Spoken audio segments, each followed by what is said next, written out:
Para pemirsa, ketemu lagi dengan Suyanto.id, sebuah channel untuk berbagi pengetahuan dan belajar sepanjang hayat. Nah, kali ini kita akan belajar bersama, berdiskusi bersama narasumber kita, Pak Dudung Abdul Qadir MPD. Beliau adalah Sekjen PB PGRI. Apa yang akan kita bicarakan? Kita akan berbicarakan mengenai pentingnya Undang-Undang Perlindungan Guru. Kalau video ini sampai ke gadget Anda, ini adalah berkat kreativitas yang luar biasa editor channel kita, Mas Heri Teguh Yono di Kabupaten Ngawi, guru SMP Negeri 2 Karanganyar. Assalamualaikum warahmatullahi wabarakatuh, Pak Dudung. Waalaikumsalam warahmatullahi wabarakatuh. Ya, apa kabar Pak Dudung? Alhamdulillah, luar biasa. Allahu Akbar, sehat, Prof.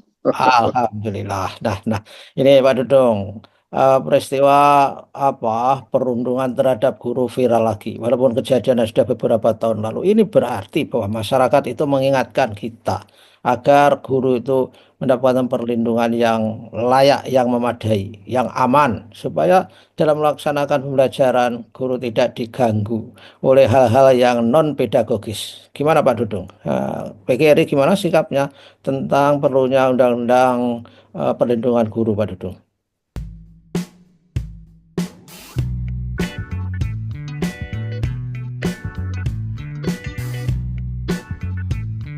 Ya, terima kasih, Prof.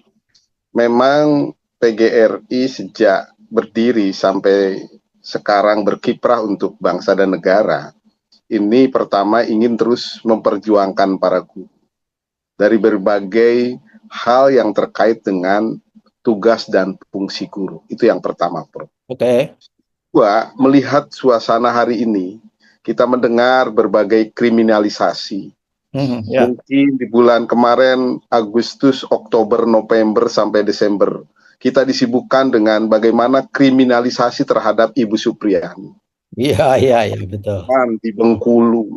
Kemudian ada lagi di Papua karena kesalahan ada terkait dengan adat.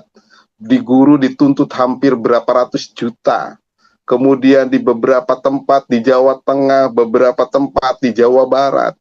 Ini membuat kami pengurus besar Persatuan Guru Republik Indonesia pada Kongres PGRI Masa Bakti 23 tahun 2024-2029 memutuskan memberikan rekomendasi untuk menyusun tim penyusun naskah akademik RUU Perlindungan Guru, Prof. Karena selama ini ketika kita berbenturan di kasus hukum dilaporkan ke kepolisian, kita hanya ada Permendikbud Perlindungan Guru. Jadi ketika disandingkan, ya, Permendikbud kalah dengan Undang-Undang Perlindungan Guru. Nah, inilah dasar pemikiran bahwa PGRI mengusulkan kepada pemerintah, ayo pemerintah untuk melaksanakan Undang-Undang Guru dan Dosen pasal 39 bahwa guru dalam melaksanakan tugas harus mendapatkan perlindungan. Tuh. Jadi itu Prof, ini menjadi concern dan perhatian kami. Mudah-mudahan pemerintah di bawah kepemimpinan Presiden Prabowo dan Gibran memberikan perhatian khusus untuk para guru di seluruh Indonesia, khususnya bagaimana terkait dengan kriminalisasi terhadap guru. Dan kadang-kadang kita anak-anak hari ini, guru hari ini sulit untuk bagaimana membangun kesadaran moral, mental untuk menjadi anak yang tangguh, anak yang kuat, anak yang disiplin. Inilah kekhawatiran seluruh masyarakat, bagaimana guru-guru bisa menegakkan disiplin dengan cara-cara pedagogis dan sesuai dengan tugas perkembangan siswa. Begitu, Prof. Ya. Ini memang guru itu mutlak ya, harus diberi perlindungan hukum yang luar biasa secara proporsional. Karena kalau guru itu sudah melakukan pembiaran, apatis, melakukan apa saja siswa silahkan, daripada saya menegur mereka, menghukum mereka, itu akhirnya menjadi bumerang akibat dari kesadaran masyarakat dan orang tua yang belum menjadi inline, belum menjadi searah dengan tujuan pendidikan. Nah, oleh karena itu saya kira ini yang banyak yang harus diedukasi Pak Dudung ini. Siapa saja kira-kira supaya tidak sebelum ada undang-undang itu kita itu punya kultur mendukung guru, melindungi profesi guru sehingga ketika guru misalkan mencubit, menegur itu harus diberi pesan bahwa itu adalah mendidik. Pada zaman saya dulu Pak Dudung, kalau saya dihukum guru cerita Ya, kepada orang tua di rumah ditambahi hukumannya Pak Dudung. Generasi sekarang kan ya, tidak seperti itu. Gimana Pak Dudung nih ke depan? ya, ini memang Prof penting. Pertama adalah bagaimana mencegah bahwa guru itu tidak melakukan tindakan-tindakan yang melukai hati anak dan melukai fisik anak melalui proses edukasi profesionalisme guru dan peningkatan kompetensi edukasi pada guru.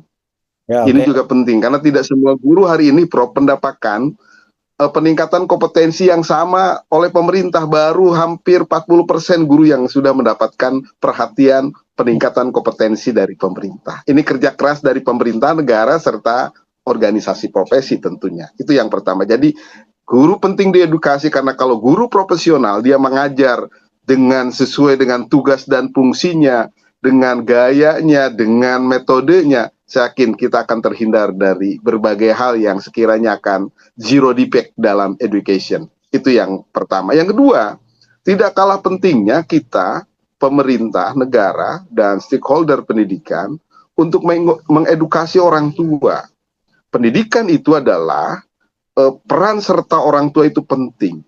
Pendidikan di keluarga menjadi nomor satu dan utama dalam proses pendidikan. Jika ini menjadi proses yang utama di negara kita, sekolah mendapatkan kemudahan. Ini kerja keras kita adalah bagaimana mengedukasi keluarga. Ya, Yang ketiga, Prof, adalah mengedukasi masyarakat. ya. Masyarakat juga harus diedukasi dan tentunya kita juga harus mengedukasi birokrasi pendidikan yang memperhatikan, yang mengendalikan dan yang mengatur, mengkoordinasikan pendidikan di daerah. Ini hal yang sangat penting. Momentum di 7 tahun Guru Budi di Sampang mudah-mudahan menjadi pemicu kita semua guru untuk selalu melayani masyarakat, semua guru untuk mendidik masyarakat, dan yang paling penting adalah anak didik juga harus betul-betul mendapatkan perhatian penuh di era sekarang, Prof. Itu yang mungkin utama, sehingga siapa saja yang memuliakan guru, hidupnya akan sukses berkah selalu. Begitu, Prof. Nah, sebetulnya kan ya terima kasih Pak Dudung. Dari peristiwa-peristiwa itu, sebenarnya masyarakat itu sudah ada yang peduli. Misal Guru Budi yang ketika beliau wafat dengan meninggalkan istrinya yang sedang hamil itu, masyarakat juga berempati Pak Dudung. Kabarnya masyarakat menggalang fundraising untuk meringankan beban dari keluarga itu. Apa benar Pak Dudung seperti itu? Ya, alhamdulillah, Prof. Kalau tidak salah, pada tahun 2018 peristiwa itu terjadi, PGRI bersama masyarakat mengumpulkan solidaritas berupa dana, dan terkumpul cukup besar, Prof, saat itu. Nilainya saya lupa, tapi ratusan bahkan mendekati miliar, Prof. Artinya apa?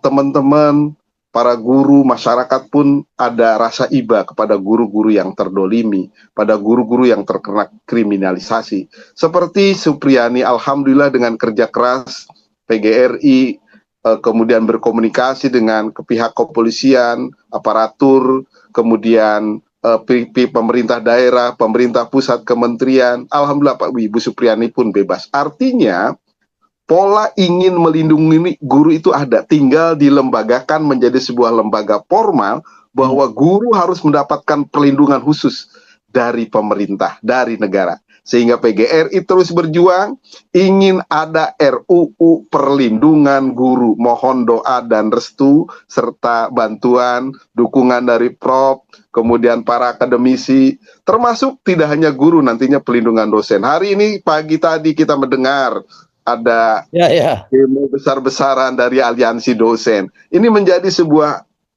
keprihatinan kita semua. Ayo bareng-bareng kita membangun bangsa dengan penuh kesadaran moral bahwa hari ini ada musuh besar, bagaimana kita menghormati, menghormati, kemudian memuliakan, memartabatkan, memproporsionalkan, mensejahterakan, dan yang paling penting adalah melindungi para guru dan dosen di seluruh Indonesia. Tentunya pendidik termasuk semuanya yang mengarah, membimbing, melatih, membiasakan para peserta didik. Begitu, Prof. Tapi ya, terima kasih. Tapi sebetulnya secara pedagogis, secara teori, kalau guru menghadapi siswa yang perilakunya itu sudah di luar kenormalan, itu kan memang diperbolehkan ya secara pedagogis untuk menghukum. Tentu saja menghukumnya itu adalah dalam konteks mendidik, bukan menghukum dalam arti menyakiti dan merepresi seperti yang dilakukan Budi itu kan hanya mencoret pipinya dengan kuas ya, dengan cat air. Tapi Ya, ya. kemudian anaknya itu membalas dengan tidak proporsional, memukuli guru Budi kepalanya, dan setelah didiagnosa, setelah sampai di rumah sakitnya luar biasa, ternyata batang otaknya itu putus. Nah, ini kan Ya, merupakan hal yang berlebihan. Padahal tujuannya untuk menghukum itu supaya untuk menghentikan perilaku yang negatif itu Pak Dudung. betul. Tapi memang guru memang harus tahu kapan menghukum untuk kembali supaya siswa memperlihatkan perilaku yang positif. Tapi kan MA dulu kan sudah pernah membuat fatwa Pak Didung bahwa guru ketika menghukum siswa untuk kepentingan pendidikan itu tidak bisa dipidanakan. Saya pernah dengar itu benar nggak sebetulnya Pak Dudung? Ada surat keputusannya, Prof. Saya harus buka lagi, nanti kita share. Saya khawatir salah menyebutkannya. Ada keputusan dari MK Kasasi bahwa guru dalam melaksanakan tugas profesinya tidak boleh dikriminalisasi atau mendapatkan hukuman pidana dan dilaporkan ke kepolisian. Karena menurut Undang-Undang Guru dan Dosen, guru dalam melaksanakan tugas profesinya, dia boleh melakukan tindakan-tindakan hukuman yang sifatnya edukatif kepada peserta didik selama dalam batasan-batasan hukuman itu bersifat edukatif dan dalam melaksanakan tugas profesinya. Seperti dokter, Prof. Ya, Melukai pasien boleh karena untuk tindakan profesi. Nah, hmm. guru dalam melakukan hukuman harusnya boleh karena itu adalah dalam tindakan melaksanakan tugas profesi. Begitu, Prof. Ya, soalnya kalau juga kita bayangkan Pak Dudung, kalau guru itu melakukan pembiaran, itu bahaya tuh dalam jangka panjang. Guru misalkan sudah, ya udahlah, yang ngajar penting masuk kelas, ngomong sesuai dengan jam pelajaran, siswa mau apa jempalitan, mau apa dibiarkan, itu kan bahaya Pak Dudung ya. Ini gimana? Betul, Prof. Jadi, Ya, fungsi pendidikan itu kan yang tidak hanya bagaimana menanamkan potensi akademik dan non-akademik, ya. tetapi fungsi pendidikan adalah bagaimana mengembangkan para karakter siswa. Mhm. Disinilah siswa diarahkan, siswa dibiasakan, siswa dididik. Bisa jadi kepada anak-anak tertentu, guru itu tidak bisa lemah lembut, tapi kepada anak-anak tertentu harus dengan cara-cara, kamu, ini hal-hal yang memang secara edukatif boleh, secara pedagogis boleh. Bukan kita menyakiti hatinya, tapi kita sayang sama anak-anak kita supaya anak-anak kita bisa disiplin, bisa tertib, dan bisa bertanggung jawab. Begitu, Prof. Mudah-mudahan nanti kita bisa duduk bareng Kementerian Pendidikan Dasar Menengah dengan KPAI. Ayo kita bersama-sama sehingga generasi kita tuh mentalnya kuat, generasi kita itu ke depan memiliki Ya. akhlakul karimah dan karakter yang positif. Ya. Begitu, Prof. Ya, saya juga berharap bahwa tidak ada paradok antara Undang-Undang Perlindungan Anak dengan Undang-Undang Perlindungan Guru pada akhirnya nanti, Pak Dudung. Sehingga Siap. ya, sehingga bersinergi. Anak juga dilindungi dari haknya supaya tidak trauma dalam hidupnya. Guru juga dilindungi ketika mendidik mereka juga tidak trauma. Sehingga saling win-win begitu persoalannya. Dan mudah-mudahan PGRI bisa menyelesaikan legal drafting terhadap perlindungan guru Pak Dudung dalam waktu singkat. Dan sudah dimulai Pak Dudung.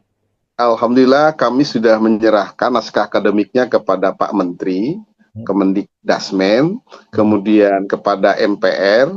Mudah-mudahan segera kita akan berikan kepada DPR, dan tentunya mudah-mudahan segera untuk dibahas. Dan ini saya pikir kalau dibilang darurat perlindungan untuk guru, ini menjadi perhatian penting sehingga guru bisa menegakkan disiplin, guru bisa mewujudkan karakter bangsa yang berdasarkan Pancasila, dan yang paling penting guru-guru kita terlindungi di dalam melaksanakan tugas profesinya. Begitu, Prof. Oke, that's good. Dan saya senang mendengar itu. Terima kasih, Pak Dudung. Mudah-mudahan Undang-Undang Perlindungan Guru bisa terrealisir pada era Presiden Prabowo Gibran ini, dan mudah-mudahan Pak Menteri juga responsif untuk mendorong terciptanya Undang-Undang Perlindungan Profesi Guru. Terima kasih Pak Dudung. Sampai ketemu lagi. Mudah-mudahan kita selalu sehat walafiat. Wassalamualaikum Amin. warahmatullahi Rabbal wabarakatuh. alamin. Waalaikumsalam warahmatullahi wabarakatuh.